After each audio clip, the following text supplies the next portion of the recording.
Gupta reveals secrets to happiness at work. Everyday Dharma book interview. Join us in this enlightening conversation with Suneel Gupta, author of the transformative new book, Everyday Dharma Timeless Techniques for Finding Happiness in Your Work. In a world where our jobs greatly influence our mental health, Sunil unfolds the ancient wisdom of Dharma and how it can be applied to our modern lives for a happier, more fulfilling experience at work.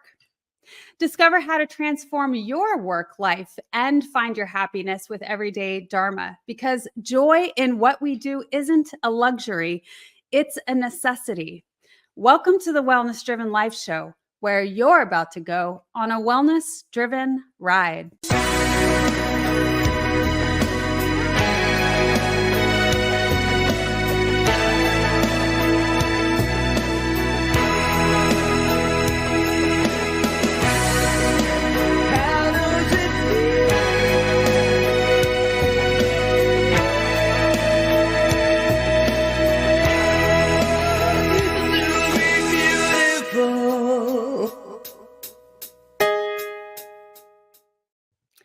I am pleased to introduce our guest to you today. Let me tell you a little bit about him.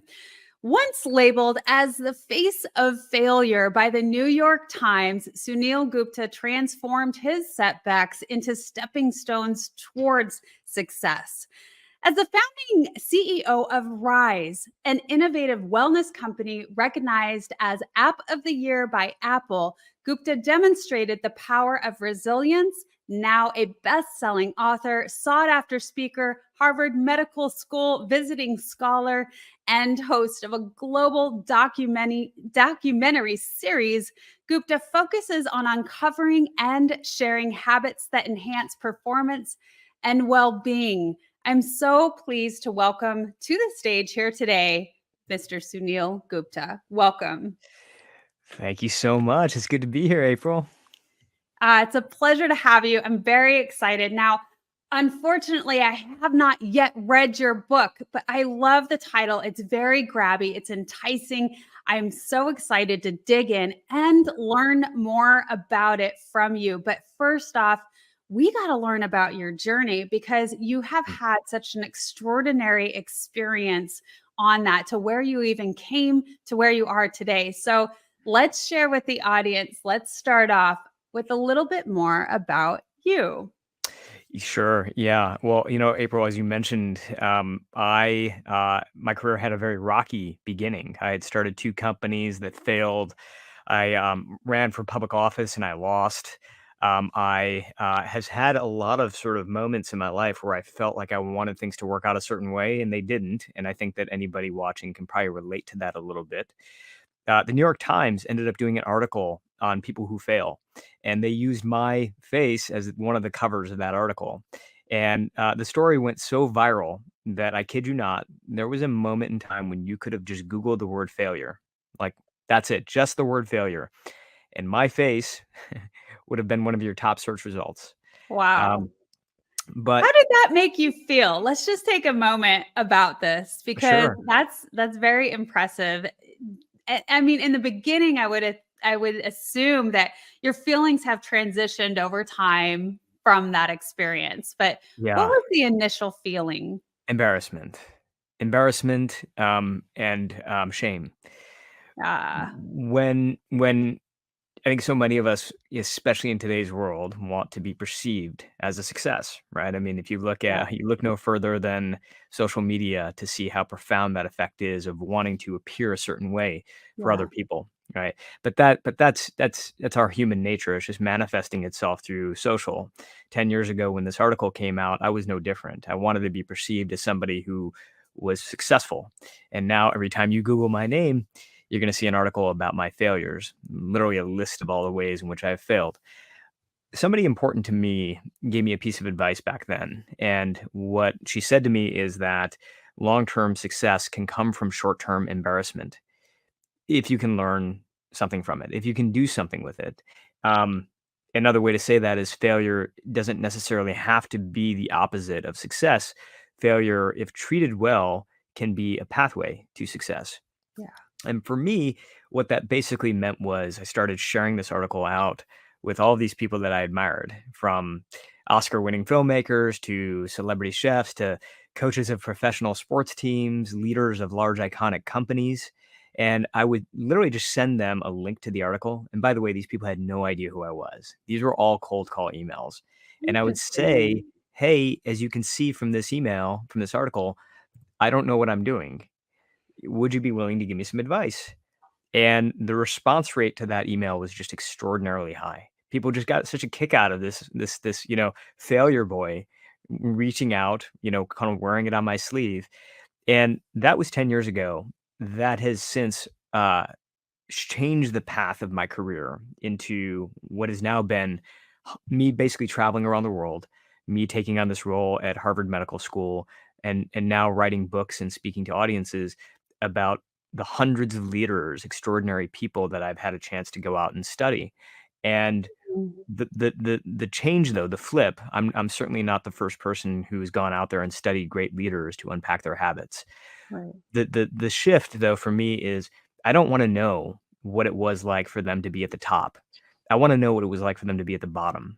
Mm, In other words, I'm studying the highest performers at their lowest moments, when things did not go well in their lives, when they were messing it all up, when they felt like they didn't have the confidence, they didn't have the courage.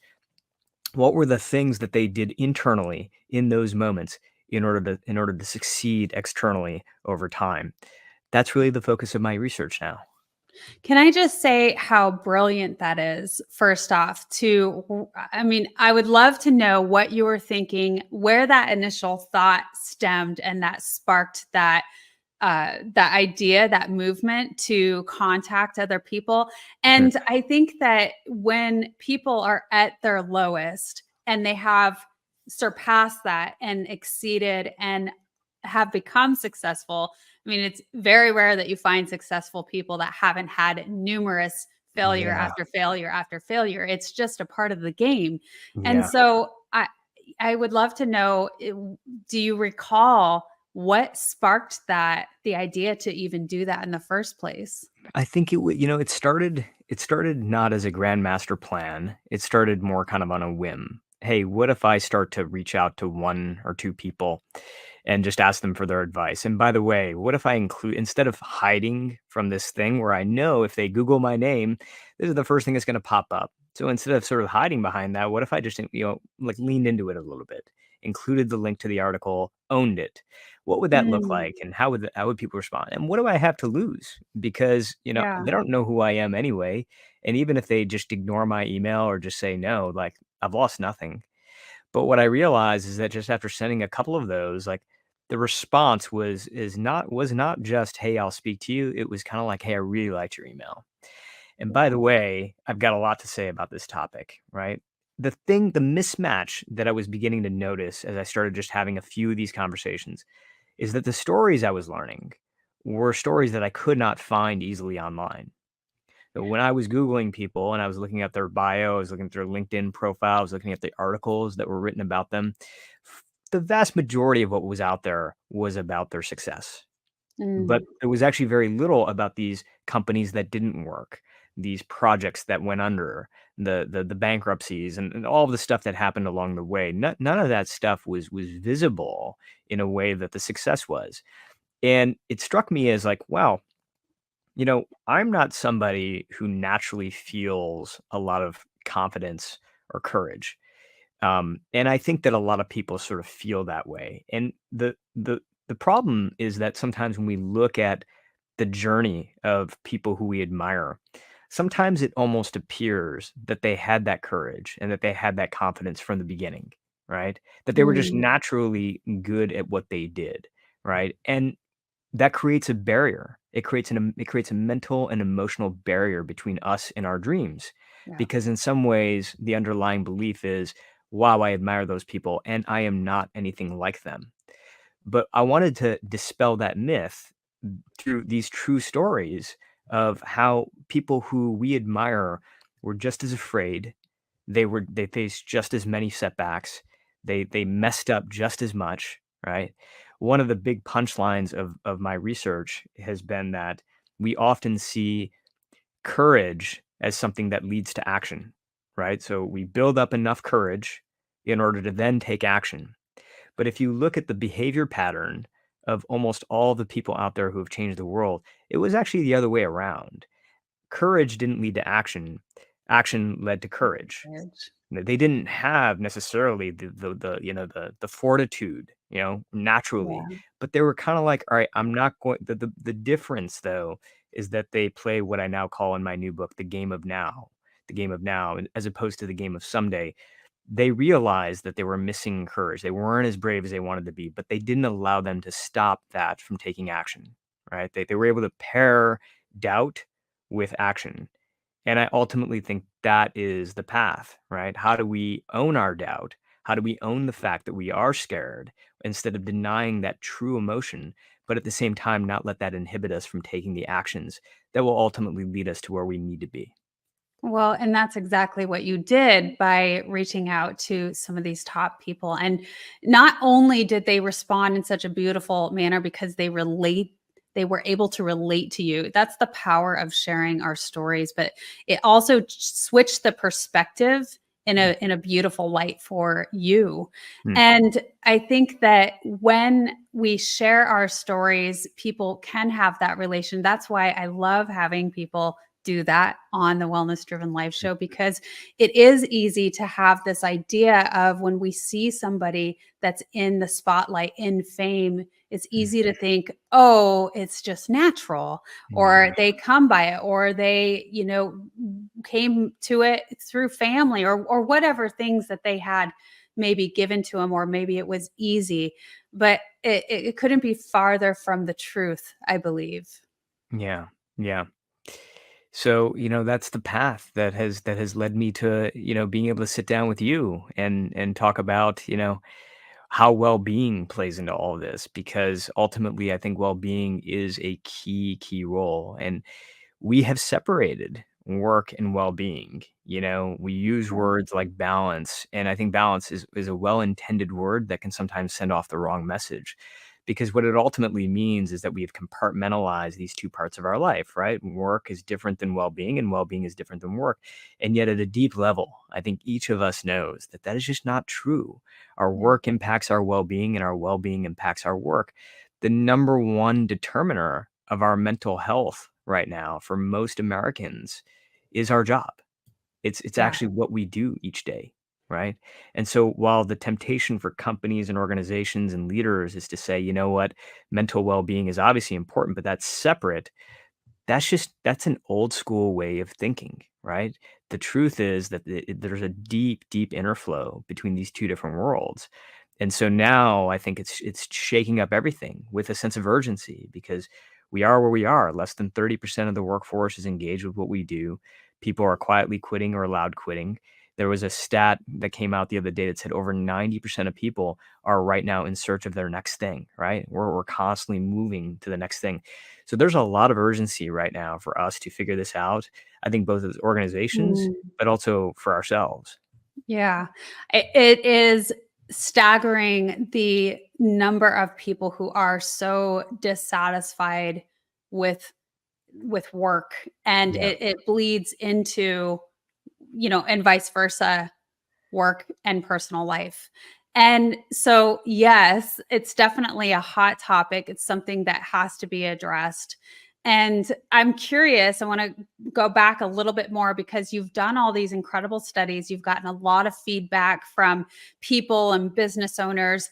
What what was some of the most powerful things, the key things that you heard Hmm. from people out of these studies, if you could think of a few?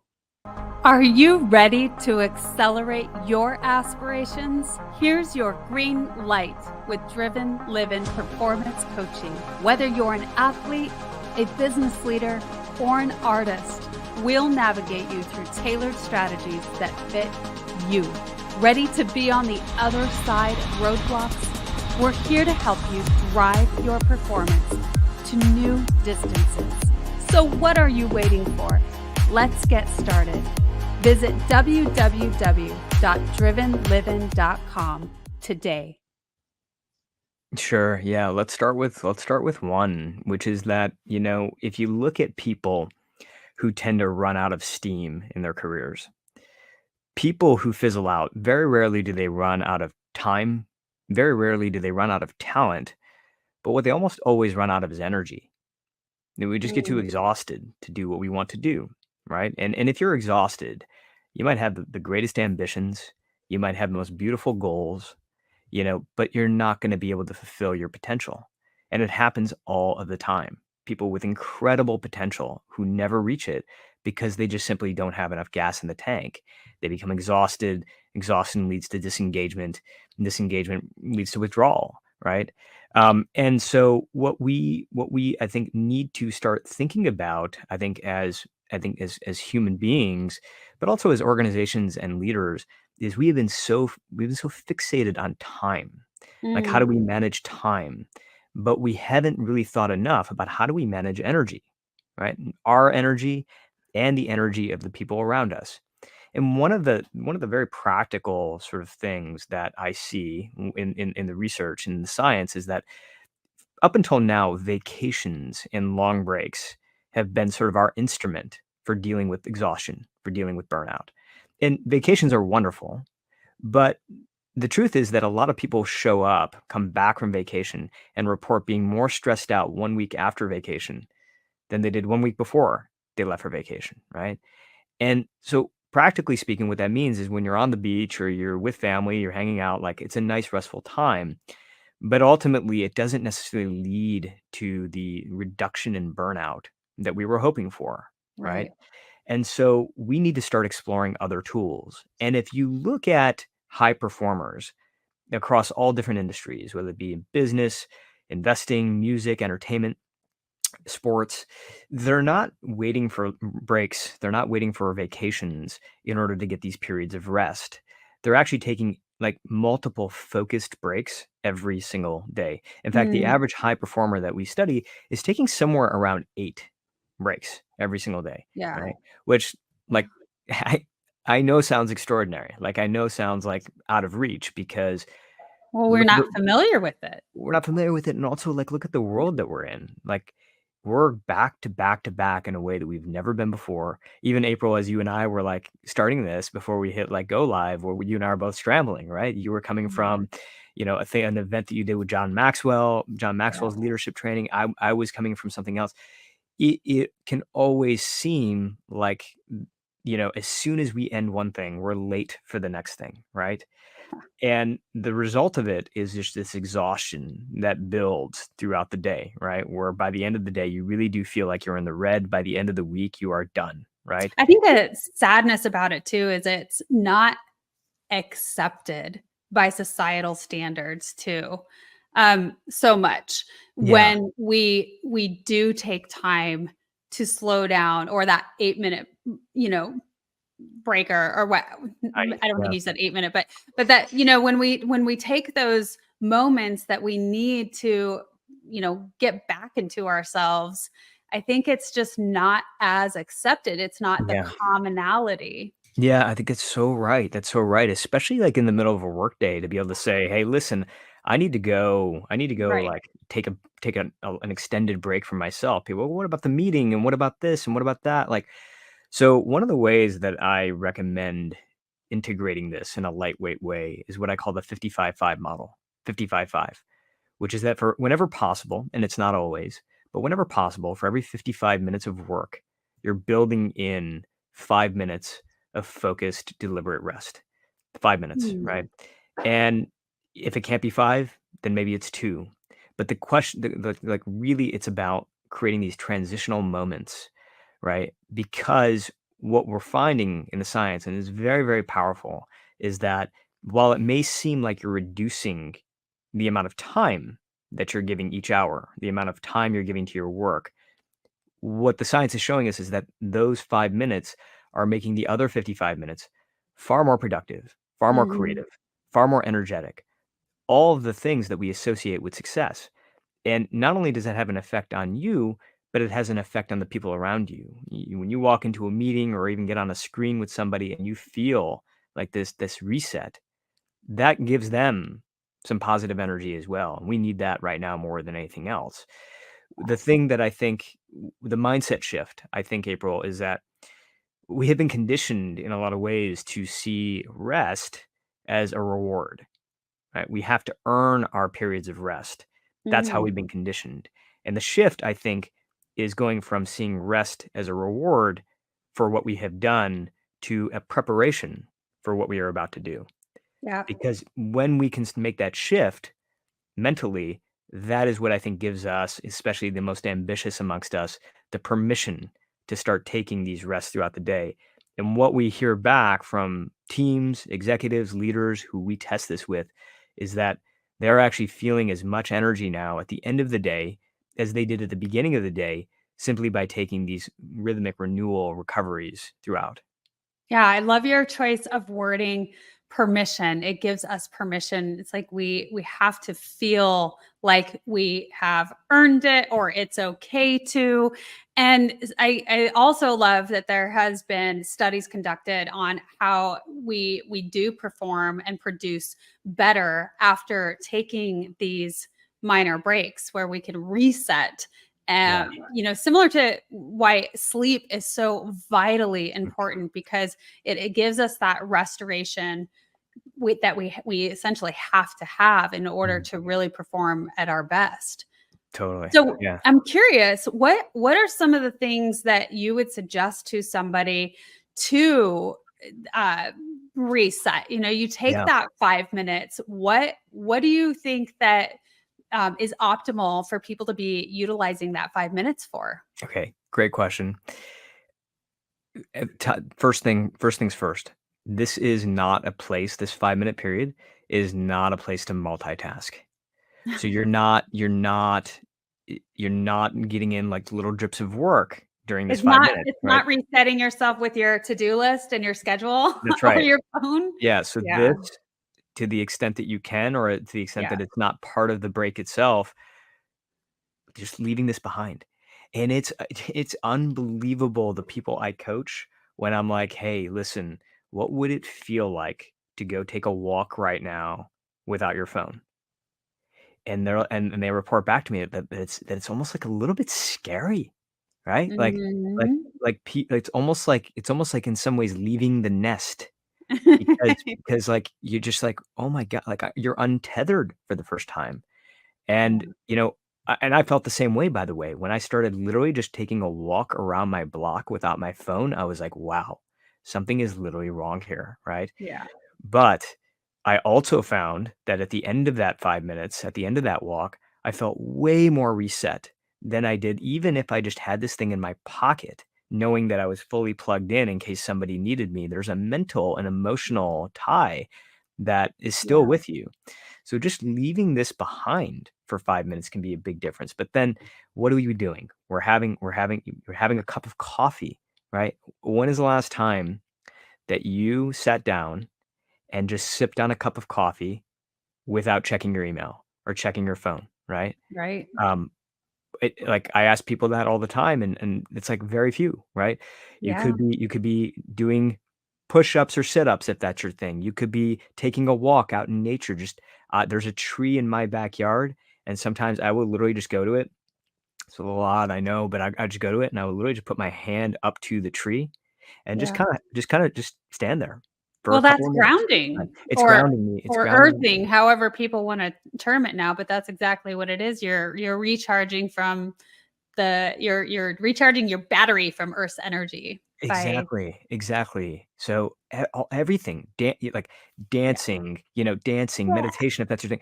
So, my advice is to have a list. Create almost like a little menu that you can just easily go to. So, every time you have that 5-minute break, you pick something off the menu, right? And keep experimenting with it.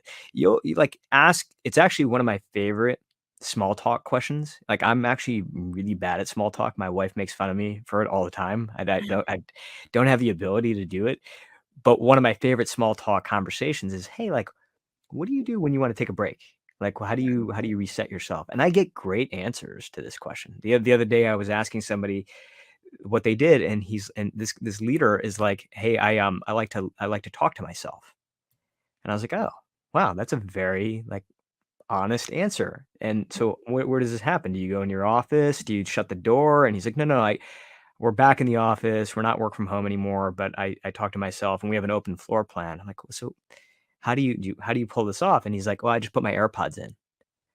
I put my AirPods in and then I kind of just walk around and people think that I'm talking to somebody else, but Oh, I'm nice. actually just talking to myself."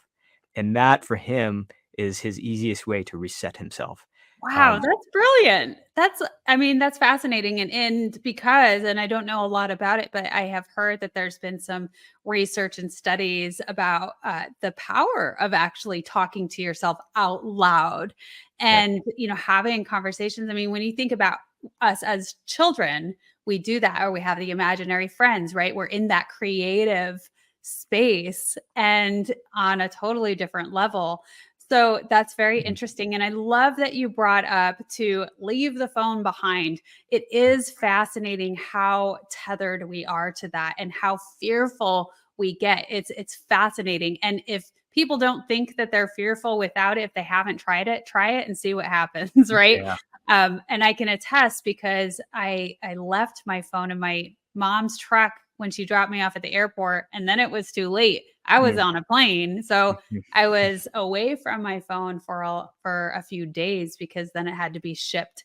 But it's just incredible how we feel like our entire lives and communication is on this thing, Mm, right? And mm, um, when we don't have it, it's like, oh my gosh, yeah, anxiety.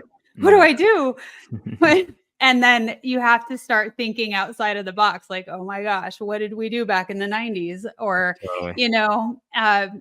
it's very interesting. So I think it's awesome that you say that.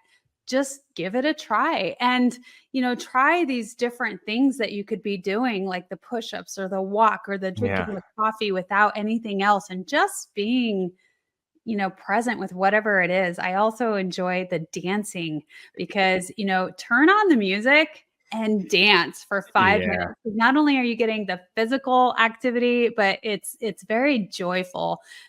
Movement creates emotion, right? So It does, and, there's a great book on this called Why Zebras Don't Have Ulcers, and, one of the it's a great book and a great title, and one of the things that the author talks about is if you look at the animal kingdom, after there's a struggle, most animals will do after they're in a really intense situation is you'll literally just see them shaking it off, right? They'll literally mhm. shake it off, and zebras in particular, they almost look like they're having ulcers. Or, sorry, not ulcers. They're having like spasms. Right? They're just kind of really sort of shaking off their body, and you know, dancing is a wonderful way to do that because as human beings, we don't shake things off, right? Like physically, we don't shake things off. And so what's happening is that we're building all of some motion, right? And a lot of it is negative energy that accumulates throughout the day. And it's just storing and it's storing and it's storing because we haven't been as smart as animals in like just being able to shake it off. But dancing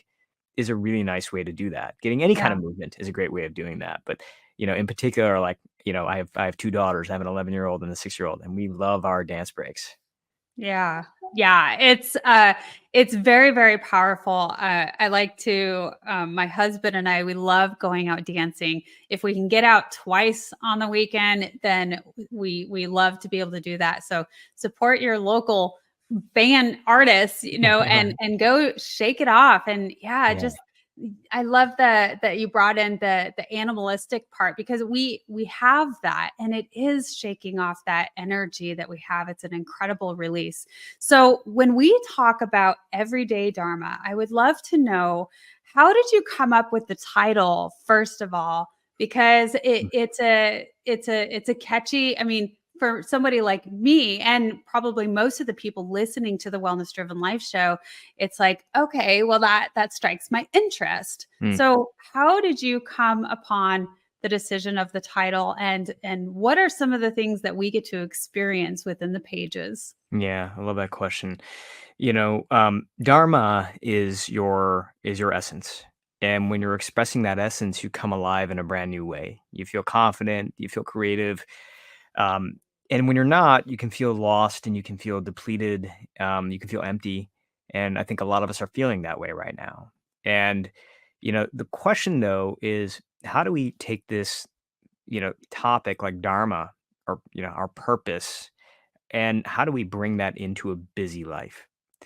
Because when we think about topics like purpose, what it can sometimes conjure up is images of quitting your job or going back to school or, even just like leaving it all behind and going backpacking through the Himalayas.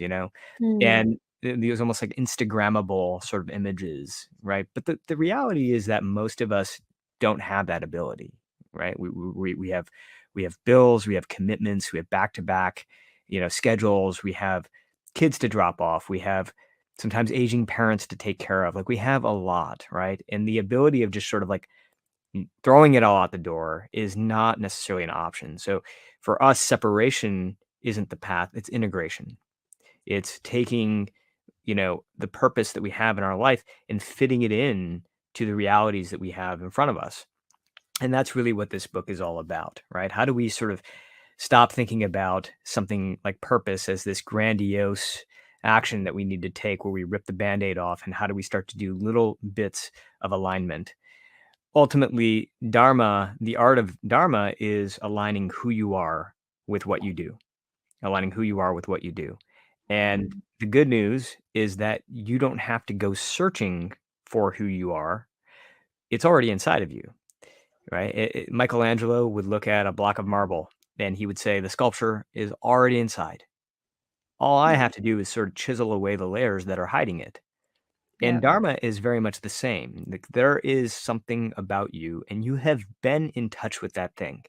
It may have been last week, it may have been last year, it may have been when you were a kid. What tends to end up happening for busy people is that it gets buried. It gets buried under expectations, judgments, priorities, all the things that we have going on in our lives. And Mm. so we can take these little chisels, just little chisels, and we can start to kind of chip away. And every time we do, more of who we are gets to shine through what we do. Oh, that's beautiful. What are some of the ways to tap into that? Now, you're talking about being able to kind of chisel away at that to Yeah, find the golden nuggets that we have within ourselves. And could you give us a couple tips or tricks or yeah, ideas that you have to tap into that? 100%. So one of my favorite, and it's one of my favorites because it's simple, is what I call the bright spots chisel. And the bright spots chisel is simply taking a reflective moment to really think about what are the bright spots of your workday, right? What are the Mm, moments that give you little bits of joy? And even if you don't like your job, even if you're not you're looking for your next thing because this is no longer working for you, what I mm, often actually almost always find is that we can still spot these tiny, if not fleeting moments, right? Even if they're very temporary moments where it actually does give us that energetic boost. Maybe it's in certain types of conversations with colleagues. Maybe it's a certain type of work you do at your desk, right?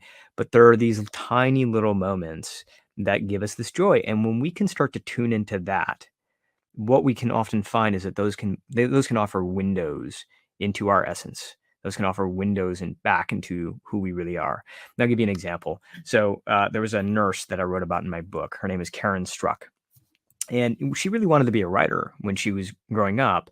But when it came time to choose a profession, her parents really were like, look, writing is not something that's going to pay the bills. We want you to do something that's more practical. And she became a nurse and she was really good at it. But there was always sort of that terror that I think we sometimes feel of like, what if? Like what if I had done that? mm, And, she felt it, and there was this emptiness inside. I mean, I just wanna say this because it's important. Purpose is one of those words that we throw around in really flowery ways, but the mm. truth is that it can hurt like hell, right? Like, purpose is one of those things, dharma is one of those things that either it will light up the world around you, or it will burn a hole inside of you. Oh, So if it's unexpressed and it's living inside of you, it's eating away. And there are so many people right now who feel that way. And Karen, this nurse, was really one of them. But the way that she was able to find this outlet, what she realized is that the bright spots of her day was when she was doing patient paperwork, which I know sounds a little like odd, right? Because patient paperwork, we think of it as like the clinical details. You put in the clinical details of a patient and you hit print. What she realized is that she was getting a little bit of an energetic spark from that, right? And so she said, what can I do to go even deeper into that spark?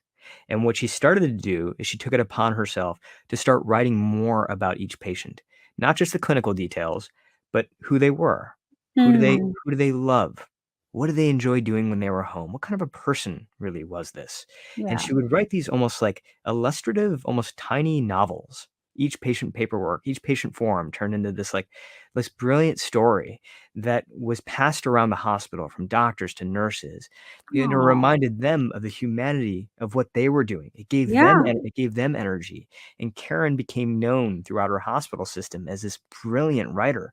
Now, she didn't have to leave her job in order to live her dharma, right? She was able to find it through these little moments throughout her day. And I think that's the myth sometimes, is that we have to abandon our life in order to transform the way that we live. Well, Right. sometimes we can't abandon our life, right? Sometimes Yeah. we are here right now.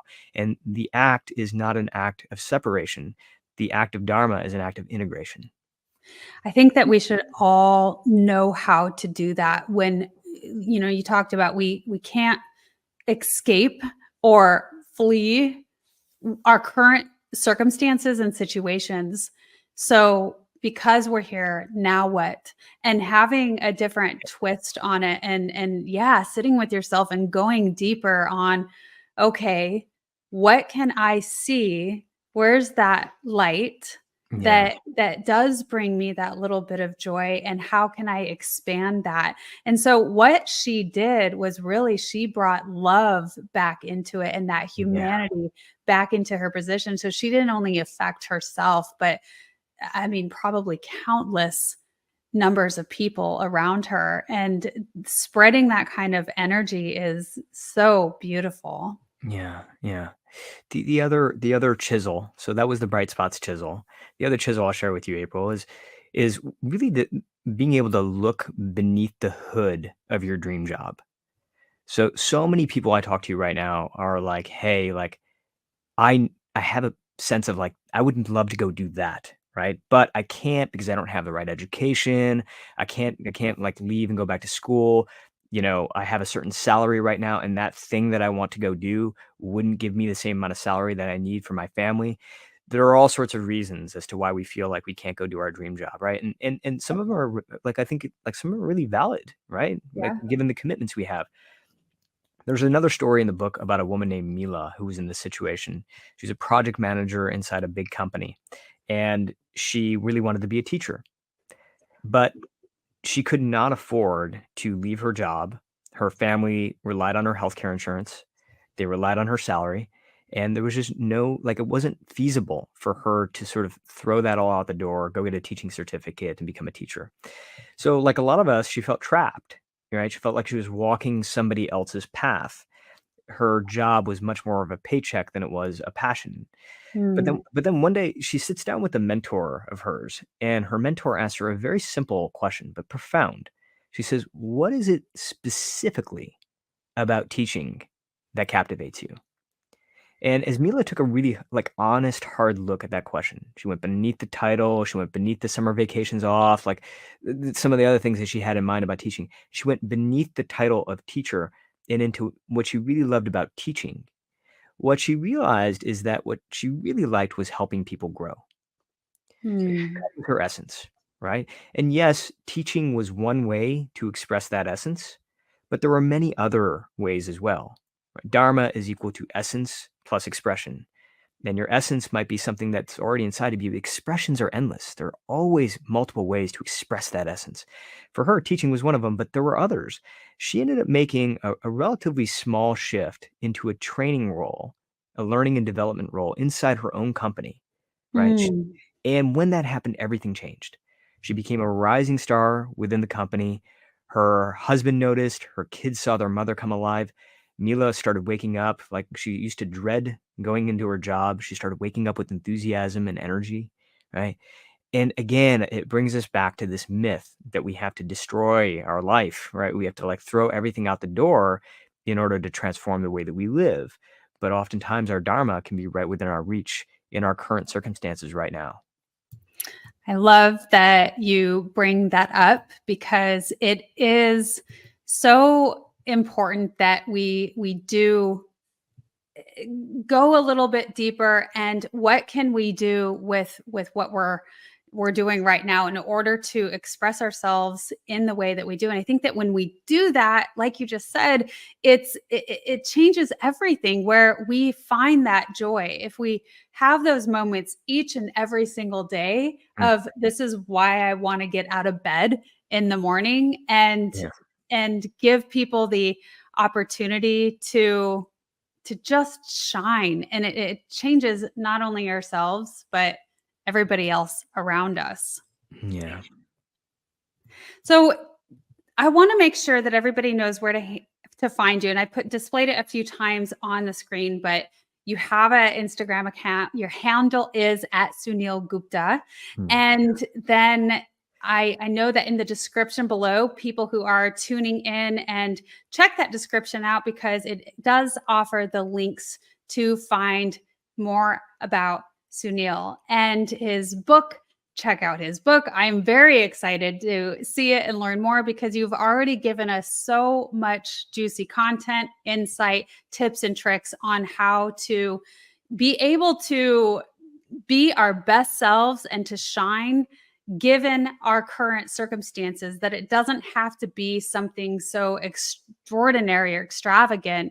It doesn't have to be some massive shifts, but we can start now where we're at. yeah. Yeah. Well, April, I mean, I love what you do on this show. I mean, your warmth and your wisdom and just what you bring, and just a genuine sense of curiosity. And I know that your audiences really appreciate what you do and what you bring, because we need it more right now than ever before. And just know that I'm one of those listeners, and I appreciate what you do.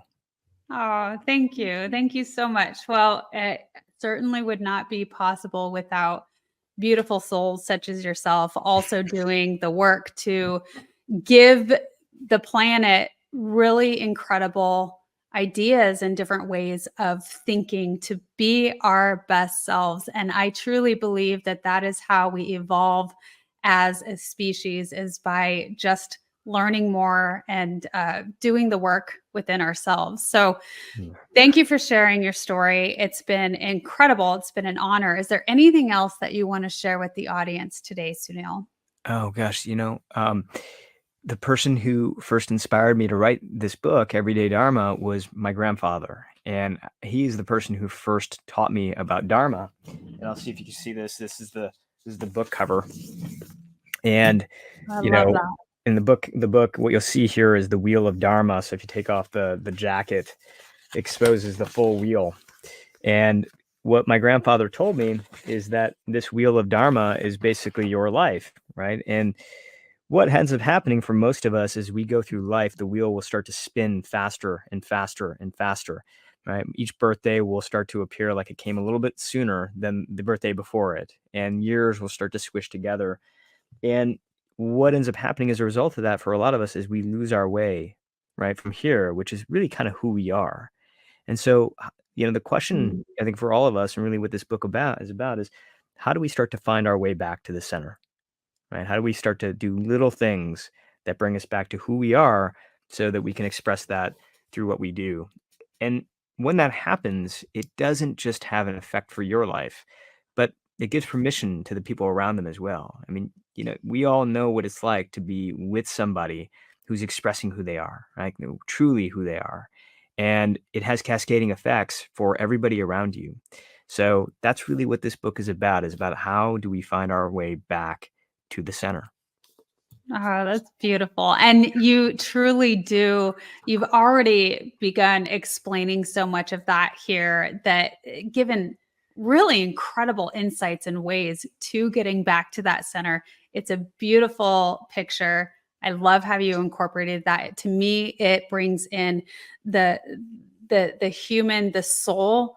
When we talk about meeting and getting balance, although I don't always like to use that word, but really becoming whole Yeah. as a human being, Yes. and it's that mind, body, spirit. And to me, you're really encompassing all of that. So thank you again, Suneel, for Yeah. Well, being a thanks. guest on the Wellness Driven Life Show. It truly has been an honor and a pleasure to have you here today. Oh, same. Thanks so much. Thanks for having me on. My pleasure. All right. Goodbye, everyone, for now. Thank you so much for tuning in. We will see you next time.